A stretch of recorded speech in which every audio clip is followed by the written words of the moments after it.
Hello dear students and welcome back to English with Professor Tabassum. In today's video I am going to explain you the summary for the poem A Walk by Moonlight written by Henry Dio Rosio. Henry Dio Rosio 1809 to 1931 was a poet, rationalist, radical thinker and a teacher at the Calcutta Hindu College. So Henry Derozio जो थे वो एक poet थे, वो एक कवि थे and वो ऐसे डिसीजंस लेते थे जो कि रीजंस के ऊपर बेस्ड हो, ना कि सिर्फ इमोशंस पर. So he was a radical thinker और वो टीचर थे कैलकटा हिंदू कॉलेज में. He taught English literature and history.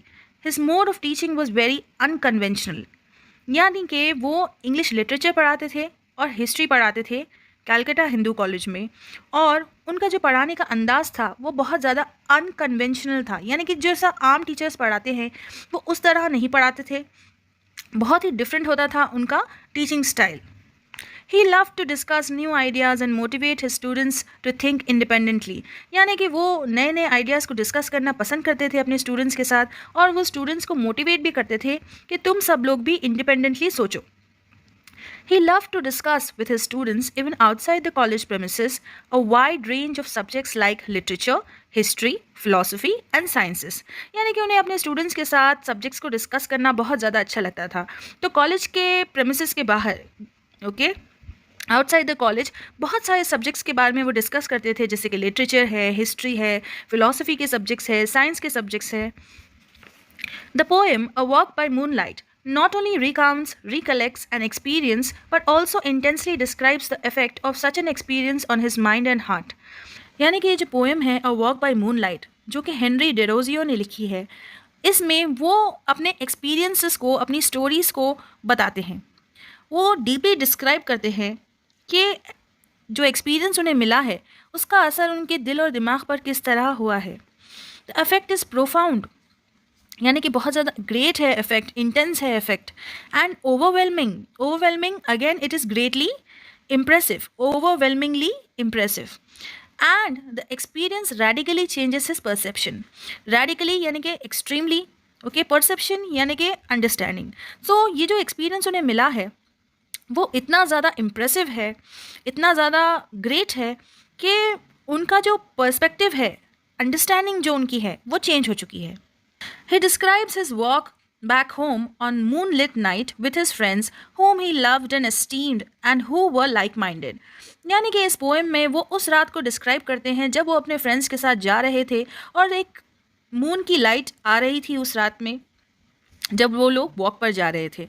अब ये जो उनके दोस्त है वो उनके दोस्तों से बहुत ज़्यादा प्यार करते हैं और वो उनके दोस्त जो है वो बहुत ज़्यादा एस्टीम्ड है, यानी कि रिस्पेक्टेड फ्रेंड्स है और उनके सेम माइंडसेट है. ऑब्वियसली जब आपके और आपके फ्रेंड का माइंडसेट यानी कि सोचने का तरीका सेम होगा तभी आप लोग फ्रेंड्स हैं, right.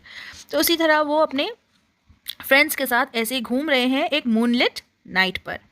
One night the poet was returning home with 3 of his friends after visiting another friend. यानी कि जो पोएट है वो एक रात अपने 3 दोस्तों के साथ घर की तरफ लौट रहे थे एक दोस्त से मुलाकात करने के बाद. The poet enchanted by the beauty of nature, यानी कि जो पोएट है उन्हें ये जो ब्यूटी है नेचर की वो बहुत ज़्यादा मैजिकल और चार्मिंग लगी, एन्चांटेड लगी. Describes that it was a lovely night for the moon stood still in the sky and the clouds divided in homage or as a tribute to her worth. यानी कि वो इतनी खूबसूरत और प्यारी सी रात थी कि जो चांद था वो खामोशी से आसमान में है और जो क्लाउड्स है वो बट चुके हैं अलग अलग हिस्सों में.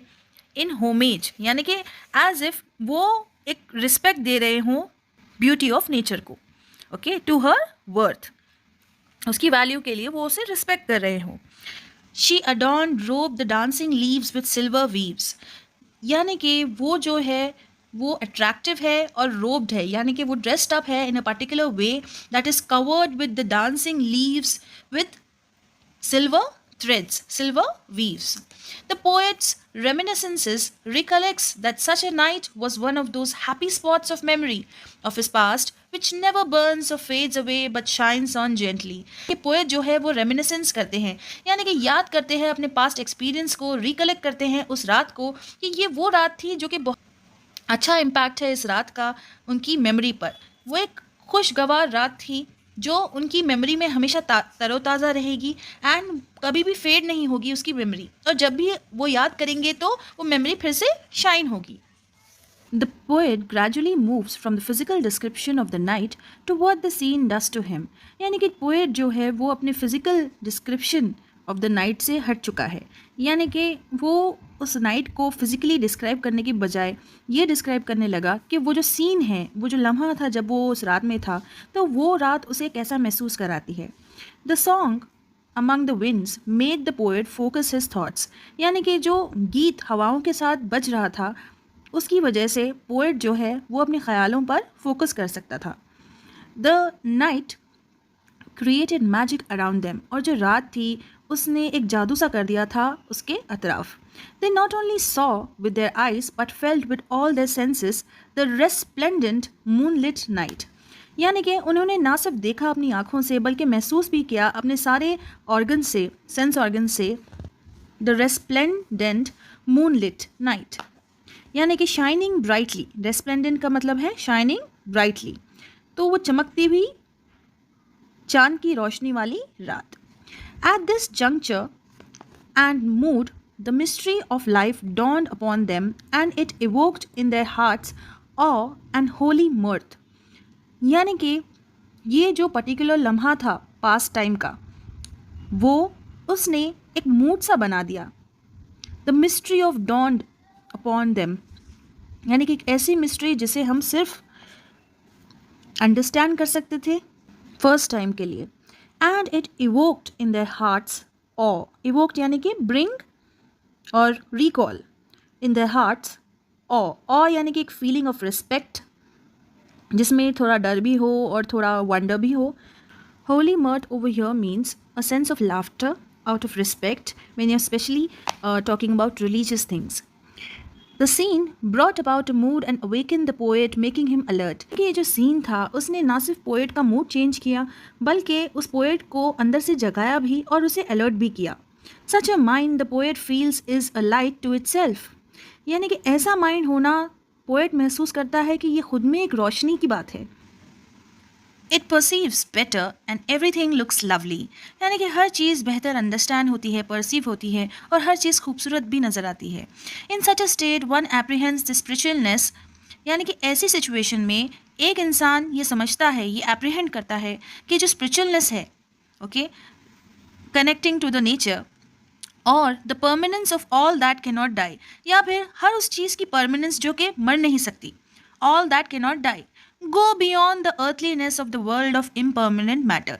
यानी कि ये उस हद से भी पार जाती है कि अर्थ पे जो सारी चीज़ें हैं वो इम्परमानेंट है, यानी कि वो चीज़ें हमेशा के लिए रहने वाली नहीं हैं. One day everything has to die whatever is there on the planet. The poet then views nature, night, wind, stars, the moon, not as inanimate things, but as full of life.